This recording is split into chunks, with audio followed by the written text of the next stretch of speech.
میگه که رو در قصر یه پادشاهی یه لکه سیاه میفته که هر کاری میکنن از بین نمیره.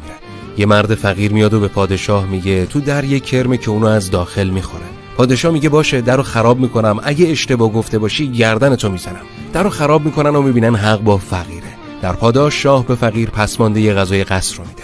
بعد یه مدت پادشاه فقیر رو میخواد و میگه مردک بگو ببینم دیگه چی میدونی. فقیر با ترس میگه میدونم تو شاهزاده نیستی.